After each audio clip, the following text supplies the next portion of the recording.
الحمد لله وكفى وسلام على عباده الذين اصطفى أما بعد فأعوذ بالله من الشيطان الرجيم بسم الله الرحمن الرحيم يا أيها الذين آمنوا لا تدخلوا بيوتا غير بيوتكم حتى تستأنسوا وتسلموا على أهلها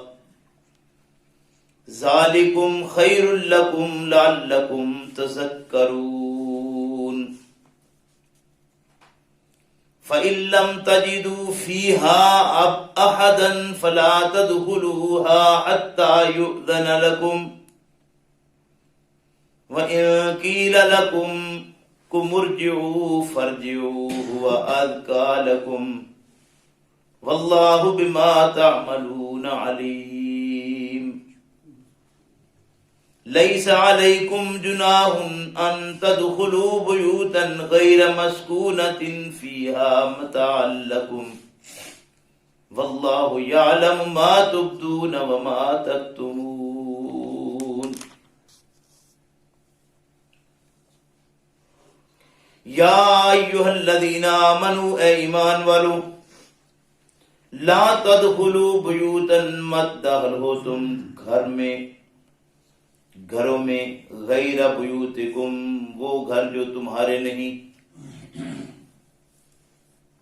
حتی تستانسوا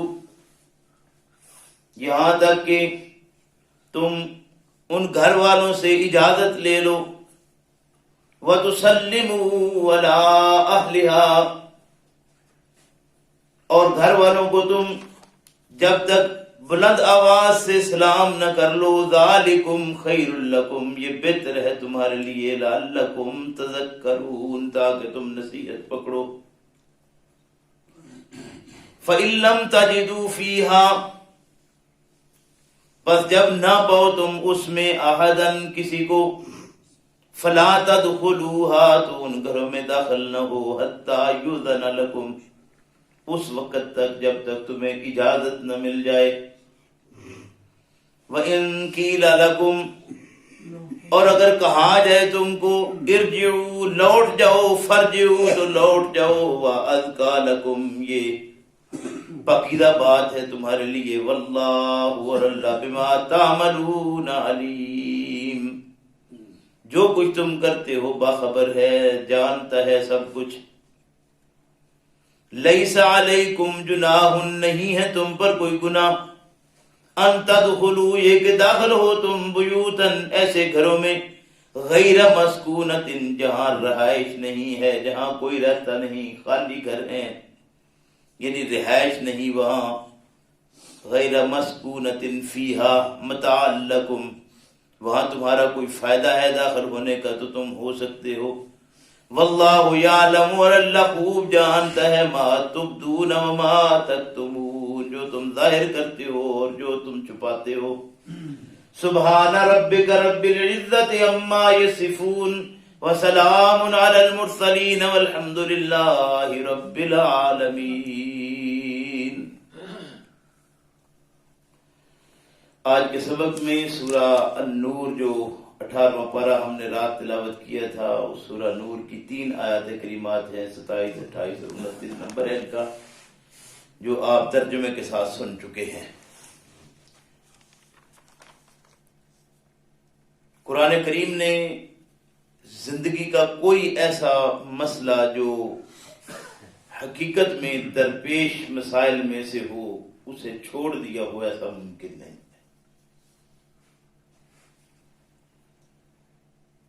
اور ایمان والوں کو خطاب جہاں پر بھی ہے یہ پہلے بھی میں نے عرض کیا تھا کہ یہ 88 بار خطاب ہے قرآن کریم کے اندر یا ایھا الذین آمنوا کا اور یہ جہاں بھی خطاب آیا ہے وہ صورتیں مدنی صورتیں ہیں مکی نہیں ہیں کیونکہ وہاں ایمان والوں کی باقاعدہ ایک جماعت بن چکی تھی اور یا ایھا الذین آمنوا کا خطاب جہاں بھی آیا ہے وہاں یہ بات کہی گئی کہ جب یہ خطاب آئے تو ایک دفعہ اپنے کانوں کو ذرا لائن حاضر کر لیں کہ آگے یا کوئی امر ہے، کسی کام کرنے کا حکم ہے، یا کوئی نہیں ہے کہ کسی کام سے روکا گیا ہے، یعنی آگے کوئی نہ کوئی معاملہ ایسا ہے یا ایھا الذین آمنو کے بعد کوئی نہ کوئی حکم ہے یا کچھ کرنے کا یا کسی سے منع کیا گیا ہے۔ تو یہاں آج کے سبق میں یا ایھا الذین آمنو کا خطاب ہے، اے ایمان والو۔ آگے حکم کیا ہے؟ حکم یہ ہے کہ لا تدخلوا بیوتا غیر بیوتکم، جو تمہارے اپنے گھر ہیں، گھر نہیں ہیں، ان گھروں میں تم ایسے ہی داخل نہ ہو جایا کرو۔ انسان کو ضرورت پیش آتی ہے ادھر ادھر جاتے آتے، تو کہیں بھی جانا آنا ہو کسی اور گھر میں جو اپنا گھر نہیں ہے، تو اس دروازے کو پہلے دستک دیں، وہاں اونچی آواز سے آواز اندر پہنچ جائے، پتہ چل جائے، جو وقت کی سہولت ہے دستک کی جگہ آپ بیل دے سکتے ہیں۔ آج کل اگر یہ سہولت ہو، آپ موبائل پر اطلاع کر سکتے ہیں، یہ سہولتیں ہیں، آپ دے سکتے ہیں، جس طرح کی سہولت دے لیں، لیکن مقصود کیا ہے کہ گھر والوں کو پہلے اطلاع ہو کہ کوئی آ رہا ہے، کوئی اندر آنا چاہتا ہے۔ فرمایا یا ایھا الذین آمنوا لا تدخلوا بیوتا غیر بیوتکم، جو تمہارے اپنے گھر نہیں ان گھروں میں تم داخل نہ ہو، حتی تستانسوا، یہاں تک کہ تم اجازت طلب کر لو۔ وہاں سے اجازت تمہیں مل جائے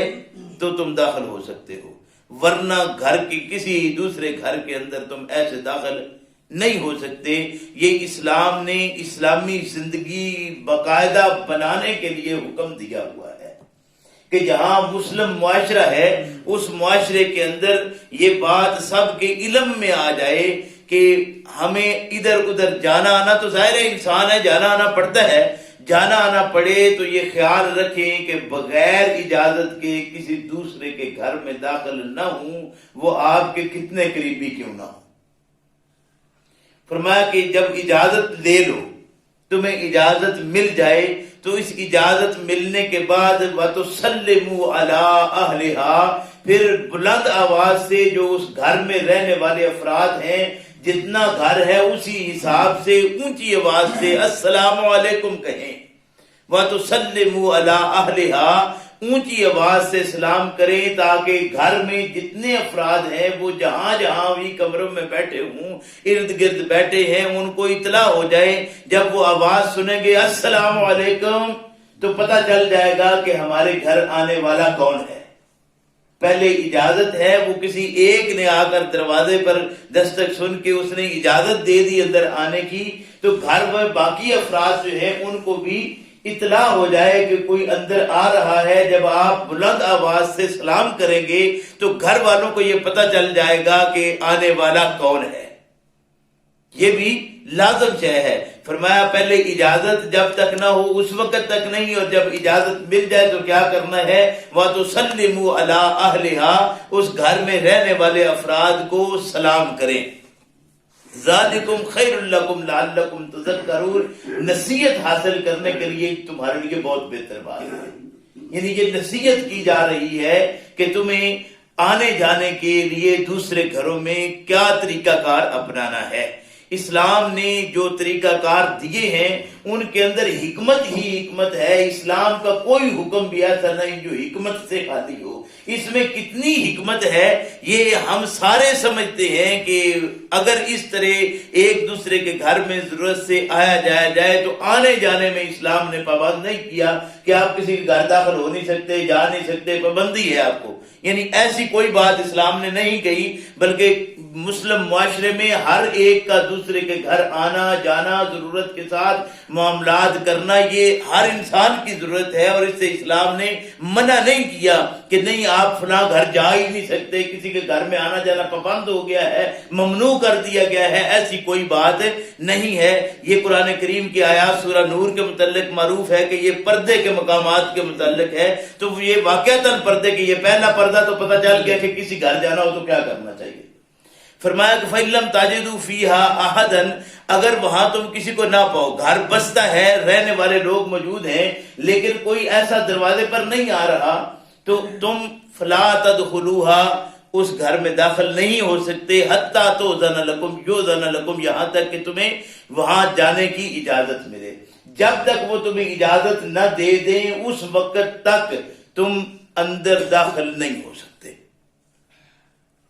فَإِن لَّمْ تَجِدُوا فِيهَا أَحَدًا فَلَا تَدْخُلُوهَا حَتَّىٰ يُؤْذَنَ لَكُمْ جب تک وہ تمہیں اجازت نہ دے دیں اس وقت تک تم ان گھروں میں داخل نہیں ہو سکتے. اگر تم اس گھر میں کوئی نہ پاؤ تو داخل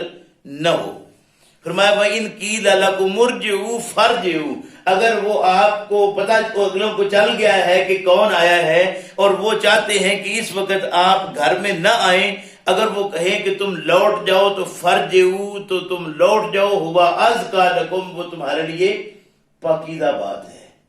گویا پاکیزگی کا معاملہ کیا ہے کہ پہلے دروازے کی دستک دیں، پھر اونچی آواز سے سلام کریں اگر اجازت ملی ہے تو. اگر اگلے پہلے دروازہ کھولتے ہی نہیں تو آپ واپس لوٹ جائیں، اور اگر وہ آپ کو اجازت دے دیں تو بہت اچھی بات. اگر اجازت نہ دیں بلکہ وہ کہیں کہ تم اس وقت نہیں آ سکتے، یا کہیں ہر انسان کے ہر گھر کے اپنے مسائل ہیں، معاملات ہیں، تو ان کو بتایا گیا کہ اگر تمہیں یہ کہا جائے کہ لوٹ جاؤ ارجعوا فرجعوا تو تم لوٹ جاؤ. ہوا ازکیٰ لکم یہ تمہارے لیے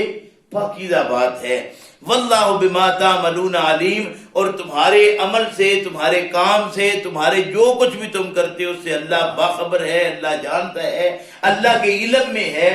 جو تمہارے علم میں نہیں ہے. اور تم اس کی کھوج میں بھی مت لگے رہو. یہ اجازت نہیں ملی تو کوئی بات نہیں، پھر کسی وقت آ جاؤ، پھر کسی طریقے سے پتہ کر لو، پھر کسی طریقے سے بات کر لو. لیکن اس معاملے میں اگر کوئی یہ کہے کہ اس وقت گھر میں فراغت نہیں ہے تو اس میں غصہ کر جانا، ناراض ہو جانا اور یہ سمجھنا کہ اگلوں نے ہماری جی گئے تھے عزت ہی نہیں کی، تو ایسی کوئی بات نہ سمجھیں، بلکہ یہ بات سمجھیں کہ اس وقت گھر میں جانے کی اجازت نہیں ہے، کسی بھی وجہ سے اگلے مجبور ہیں تو آپ ان کی مجبوری پر ان کو مزید تنگ نہ کریں، بلکہ ان کو اجازت جو مانگ رہے ہیں آپ ان کو اجازت دے دیں کہ کچھ وقت بعد پھر آپ چکر لگا دیں. یہ اللہ ارشاد فرماتے ہیں جو کام بھی تم کرتے ہو اللہ جانتا ہے. فرمایا لیس علیکم جناح ان تدخلوا بیوتا غیر مسکونہ. ایسے بھی گھر ہوتے ہیں کہ گھر بنا دیے جاتے ہیں، ان میں کوئی رہائش پذیر نہیں ہوتا. اگر کوئی ایسا گھر ہے جس میں کوئی رہائش، آپ جانتے ہیں کہ بھئی اس گھر میں کوئی رہتا نہیں ہے، وہاں سامان پڑا ہے، آپ کا سامان ہے، ان کا سامان ہے، کوئی چیز آپ کے اندر چلی گئی ہے، آپ کو کچھ لینا ہے وہاں سے، وہاں رہائش کوئی نہیں، آپ کے علم میں ہے یہ لیس علیکم جناح ان تدخلوا بیوتا غیر مسکونۃ فیہا متاع لکم، وہاں تمہارے لیے کوئی فائدے کا معاملہ ہے. اب فائدے کا معاملہ یہ چوری چکاری کرنا فائدے کا معاملہ نہیں ہے، یعنی زندگی میں معمولات زندگی میں جو حلال معاملات ہیں ان کے لیے، ناجائز کاموں کے لیے نہیں. ناجائز فائدہ تو کسی بھی شکل میں ہو، کسی بھی طرح کا ہو، کسی بھی سلسلے میں ہو تو وہ ویسے ہی ناجائز ہے. یعنی جائز کوئی بھی معاملہ تمہارا ایسا ہے، ایسا گھر ہے جہاں کوئی رہائش پذیر نہیں ہے تو وہاں تم، اب رہائش کوئی نہیں تو آپ کیا جا کر دستک دیتے رہیں گے؟ اندر تو ظاہر ہے ہی نہیں، کوئی کیسے اجازت دے گا آپ کو؟ اگر کوئی ایسا مسئلہ ہے، اللہ ارشاد فرماتے ہیں تم کمیونٹی میں رہتے ہو، تمہیں پتہ ہے کہ ہمیں کس طرح زندگی گزارنی ہے. اب کوئی ایسا گھر ہے جو خالی ہے جس میں رہائش نہیں ہے تو وہاں جانے کی تمہیں پابندی نہیں. لیس علیکم جناح تمہیں جائیں تو کوئی گناہ نہیں ہے. ان تدخلوا بیوتا غیر مسکونۃ فیہا متاع لکم، ایسے گھر میں جہاں تمہارا کوئی فائدہ ہے اور وہاں پر کوئی رہائش پذیر نہیں تو تم جا سکتے ہو، جانے میں کوئی گناہ نہیں. واللہ یعلم ما تبدون وما تکتمون، یاد رکھو کہ جو بھی تم ظاہر کرتے ہو یا چھپاتے ہو اللہ رب کریم کے علم میں ہے کہ تم کیا چیز چھپا رہے ہو اور کیا ظاہر کر رہے ہو، لوگوں کو کیا بتا رہے ہو، کیا دکھا رہے ہو، اللہ جانتا ہے. اور جو تمہارے اپنے اندر چھپا ہے وہ بھی اللہ جانتا ہے، اس لیے اللہ سے کوئی چیز مخفی نہیں ہے۔ آپ نے زمانے سے تو کوئی اوجل ہو کر کام کر لیا تو کر لیا، اللہ رب کریم سے آپ اوجل نہیں ہو سکتے۔ آگے جو آیات ہیں لمبی، اللہ توفیق دے، گھر جا کر ایک دفعہ ان کو ضرور پڑھیے۔ 30 اور 31 نمبر آیت بھی ہمارے لیے بہت ہی اہم ہے اس سلسلے کی، اور اس میں بتایا یہ گیا ہے کہ مومن مرد ہوں یا عورتیں، ان کو حکم دیا جاتا ہے کہ اپنے نگاہیں نیچی رکھیں اور اپنے سطر کی حفاظت کریں۔ اور پھر اس کے بعد آگے بتایا ہے کہ عورتیں اپنے گھر میں جہاں ان کے سارے افراد خانہ رہتے ہیں وہاں پر کیسے رہیں، اس کے لیے ان کو اجازت دی ہے کہ عام حالت میں عورتیں گھر میں رہتے ہوئے اپنے اوپر جو اوڑھنی رکھیں تو ظاہر ہے ان کو کام کاج کرنا ہے، ہنڈی روٹی کرنی ہے، ان کو صفائی ستھرائی کرنی ہے، ان کو برتن دھونے مانجنے ہیں، سارے گھر کے کام انہوں نے کرنے ہیں۔ تو اس کے لیے فرمایا خمار ہے ان کے لیے، جس کو سکاف کہتے ہیں، 3 کونوں والا جو ہوتا ہے، یہ مثلث شکل میں 3 کونوں والا، تو اس کو یعنی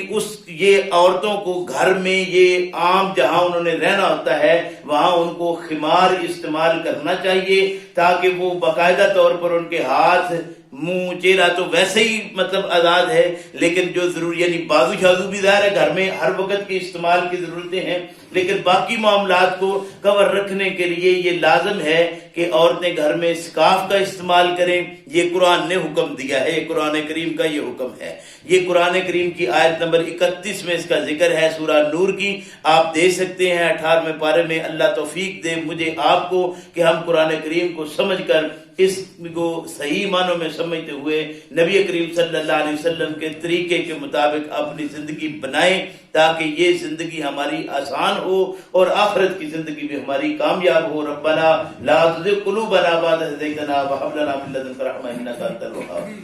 الحمد لله رب العالمين والصلاة والسلام على رسوله الكريم۔ اللهم صل على محمد وعلى آل محمد كما صليت على إبراهيم وعلى آل إبراهيم إنك حميد مجيد۔ اللهم بارك على محمد وعلى آل محمد كما باركت على إبراهيم وعلى آل إبراهيم إنك حميد مجيد۔ اللهم انفعنا بما علمتنا وعلمنا ما ينفعنا وزدنا علما۔ اذهب الباس رب الناس واشف انت شافي انت شافي انت شافي لا شفاء الا شفاؤك شفاء لا يغادر سقما۔ اللهم ارحمها لنا اللهم ارحمها لنا ولا تنظر سوء اعمالنا۔ ربنا تقبل منا انك انت السميع العليم وتب علينا انك انت التواب الرحيم۔ سبحان ربك رب العزة عما يصفون وسلام على المرسلين والحمد لله رب العالمين، آمين۔